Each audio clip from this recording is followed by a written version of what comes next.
So start with the bass drum. You can see I've got a drum carpet here, drum rug. You can buy special drum rugs, but mine's just a standard entranceway barrier mat. And you can see I'm putting the feet out, making sure they are pointing very slightly forwards, because they help to lift the front of the bass drum off the ground, and they have little spikes on the bottom, and you'll just see in a moment, once I've got it roughly in position, I've got to check that the spikes, now you can see the one on the right there, the spike wasn't quite sticking out, so I've got to adjust the little washer that sits behind the black plastic bit, and then make sure there's a little bit of spike sticking out so that the bass drum can't slide forwards. That's why you want to have a rug underneath. You can see I'm on a tiled floor here, which on its own is not really a suitable surface to set up a drum kit on, but once you've got a rug like this down, pretty much anywhere is fine.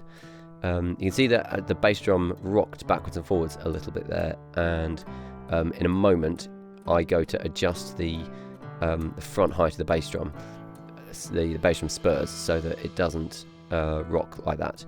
The bass drum pedal obviously comes next, and now when I've fitted this on, I noticed that it doesn't clamp tidily to the front hoop, so I just go to find a little bit of cardboard that I can insert in between the bass pedal and the front hoop of the drum. So I found a little piece of cardboard to go in between the bass drum clamp on the bass drum pedal and the front hoop of the bass drum itself. You want to get the pedal positioned at the bottom of the bass drum so that as you clamp it on, it's not trying to rock the bass drum from either side, from either to one side or the other. But you don't need to tighten the pedal up too much. Just needs to be so that it can't slip off, because as that beater hits the front head, there can be quite a bit of force on that, and you don't want that to be gradually pushing the bass drum hoop out of the pedal. So you can see the bass drum is wobbling a little bit from side to side there, and what's up is I haven't extended the spurs quite enough at the front, so I'm just gonna adjust the length of those legs, and that will lift the front of the bass drum properly off the ground, so that there's a tripod between the two bass drum legs, the spurs, and the bass drum pedal. So the bass drum itself is actually not quite resting on the ground anyway. It rests on the bass drum pedal at the batter side, and the front, the resonance side that the audience sees, is supported by the two legs. And having taken a few test strokes there, the sound is not very good, so I'm just going to adjust the tuning of that. And you'll hear the full sound of the drum kit later on. There's a little demo video.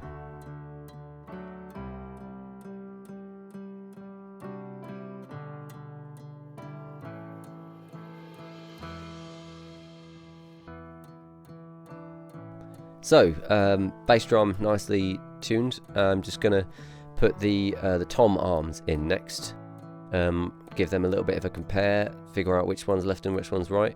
They're about the same length, so it doesn't necessarily matter on that front, but they have the wing nuts that allow you to alter the angle, and you want the handles for the wing nuts to be facing outwards away from each other, otherwise they're very difficult to reach. So I've got them in, and just get them, average height.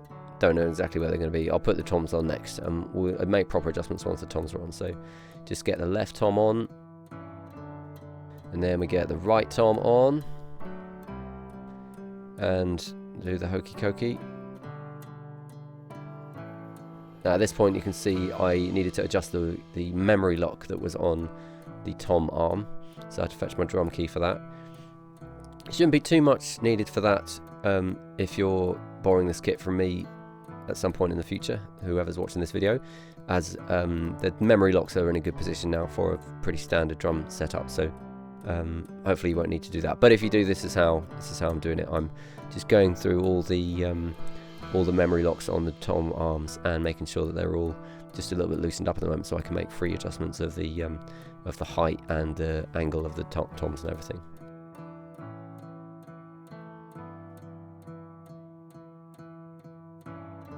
So I'm trying to get just a standard, fairly average positioning for the toms first of all, which is you want them angled towards you a little bit, particularly because this is a big 22-inch bass drum and big deep toms. So in order to get the face where you can hit it easily without striking the rim of the drum, you need a little bit of an angle, but you don't want them too angled. If they start to get more approaching vertical, then you'll be tending to strike the head of the drum with the stick at too much of an angle. And you want to strike the head of a drum always with the stick as close to horizontal as you can get it, like only just above the rim.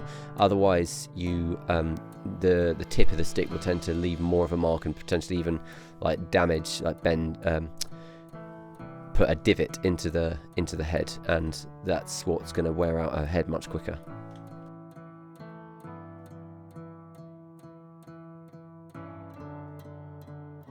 So you'll notice now I've got the toms really close together. They're you obviously any distance that you have between the drums as you move around the kit makes it physically less ergonomic.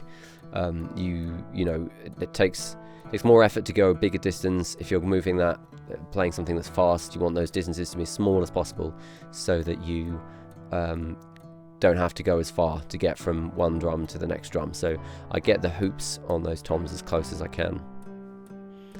Now I can bring the stool in, so it's starting to see the shape of the setup. Just made a small adjustment there because I could see that the angle of the drums was actually slightly off compared with where I'm going to be sitting. It's not going to be directly straight on because you don't sit directly in front of the bass drum. You sit slightly to the side, so you want the toms angled a little bit round to that. But in fact, now that I've sat down, you'll see I mime a few drum strokes to get a feel for the height of the drums, make sure the rims are again low enough that I'm not going to be hitting them accidentally, and that the two drums are roughly the same distance from me, and facing both in a comfortable direction.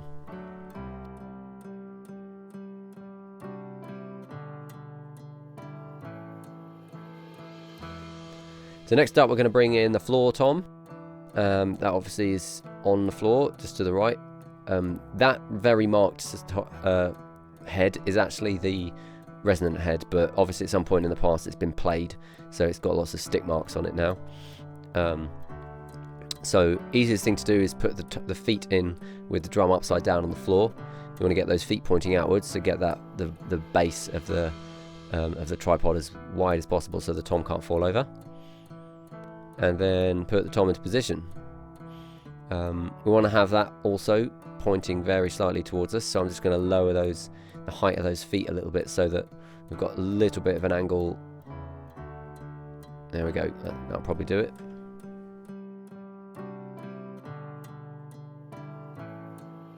Next up is going to come the cymbal stands. We're going to go with the ride cymbal first.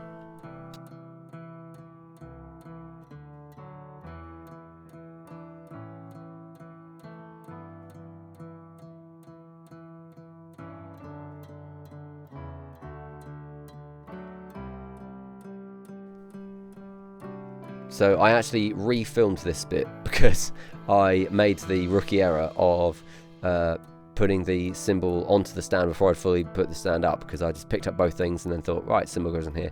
But the best thing to do is always get the cymbal stand into position as close as you can without the cymbal on it. You can see how I'm just kind of guessing where it's roughly going to go. I'm visualizing the cymbal on the stand and then getting the stand roughly where I want it to go for the size of the cymbal, and again I want a slight downwards tilt towards me so that I can play all areas of the cymbal without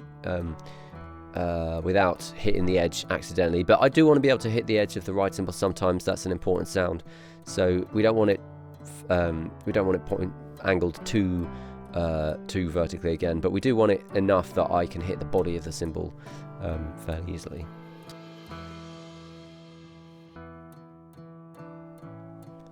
I've got the stand roughly in position, so I'm just going to grab the cymbal now and place that on, and then I'll need to make a few more adjustments once the cymbal's in place. I'll take a sit down and mime a few more strokes.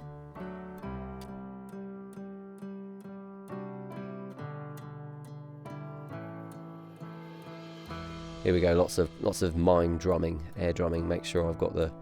You can see actually my index fingers, even when I'm miming drums, they do not want to be tight. They want to be nice and relaxed, but that's for another video.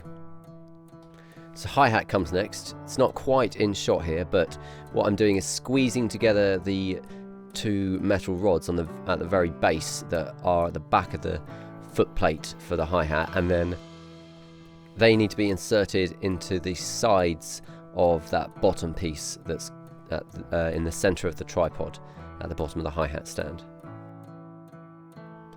And in comes the tension rod. So I always store the tension rod inside the upper part of the hi-hat stand, so that when it's getting transported it can't get bent out of shape. That screws in first, otherwise it's very hard to see where you're positioning that screw thread once you've got the other part in. Then the top part of the hi-hat goes on. Got to kind of line your eye up down the hole so that you can see where the tension rod is coming out of the top of the hi-hat body. And then on goes the hi-hat clutch. I'll take that off in a second, just putting that there for safekeeping. In comes the bottom hi-hat first. Now I've got to unscrew the pieces of the hi-hat clutch. So the hi-hat clutch has 3 nuts on it. The bottom one is just a single piece, but the top 2 nuts above the felts, they're meant to be screwed together so that the friction from those two nuts tightened into each other means they don't move up and down, and that way you can have that at a fixed height where it's not actually clamping the hi-hat cymbal itself tightly, it's just stopping it from rising up the hi-hat clutch. And then the bottom nut you want to tighten as tightly as you can onto the bottom of the clutch so that it doesn't shake itself off. Snare drum next. So again, making small adjustments from... It all starts out with guesswork. Like I've set up drum kits obviously many times, and I just guess where things go from what looks right. But every time I add another piece to the kit, I make a small adjustment to make sure that things are set up comfortably. That is to say, ergonomically, for what is going to be a comfortable, relaxed seating position to play the drums for. In comes the snare drum next.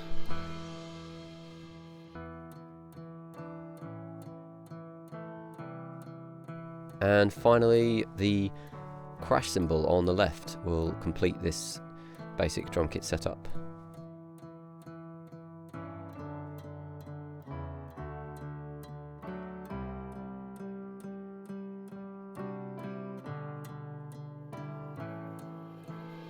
Et voila, as the French say.